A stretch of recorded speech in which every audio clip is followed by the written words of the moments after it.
Now to Turkey, where the Prime Minister Recep Tayyip Erdoğan has just said again he wants to clear protesters from Istanbul's Taksim Square within the next 24 hours.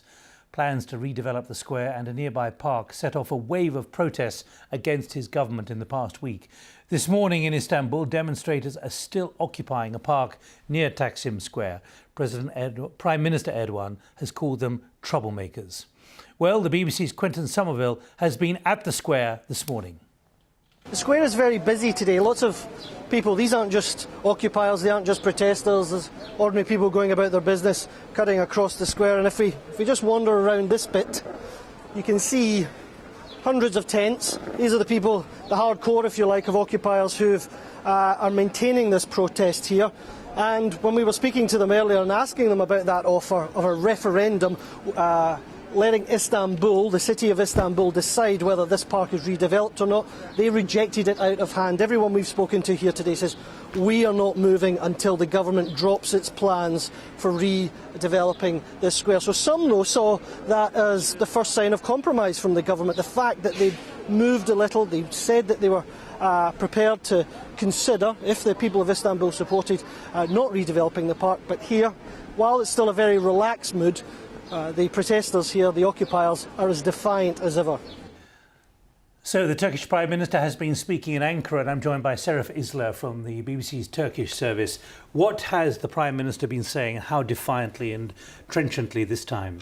He is very, very defiant. Prime Minister Recep Tayyip Erdoğan is known to be a very blunt person anyhow. And he's again speaking to his party supporters, and he is saying he's been labelling the people at Gezi Park once again looters and occupiers, and he says now if the European Parliament were to pass a decision or take a decision either warning Turkey or condemning Turkey for the excessive use of force, he would not recognise it. Does he have the support of his party and his cabinet? Oh yes, yeah. Or is he being authoritarian about this? Well, the party has always supported him no matter what, so that hasn't changed. When the speeches were being made at the place that he's at the moment, before him several other people went to a stage, and they were all speaking with the same words, same phrases. So clearly his party is fully behind him, or at least they are giving a very unified message and outlook. Where does this leave the Prime Minister? Because although we're talking about the park and Taksim Square at the moment, this has been rumbling on for months now over a new mosque and other things that he personally was determined to do in Istanbul. Well, it leaves the Prime Minister in a stage where it's black or white. He has said with the public opinion poll, he's calling the public opinion poll, not a referendum. He says either the people can take it or put up with the methods that they are going to be using. So the Prime Minister is clearly, although the public opinion poll might look like a compromise, he still is very defiant with going ahead and pressing ahead with his plans.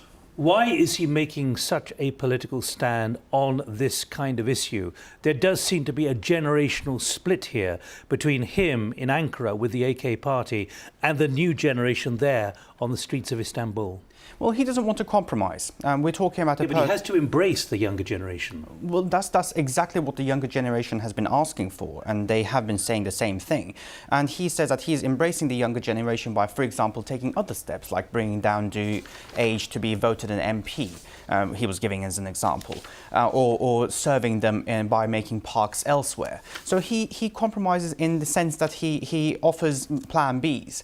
However, we're talking about a person who is very determined, has always been very determined and very strong, and he just doesn't want to look weak, I think. Seref Isler from the BBC's Turkish service, thanks for that update after Prime Minister Erdogan has been speaking to the party this morning.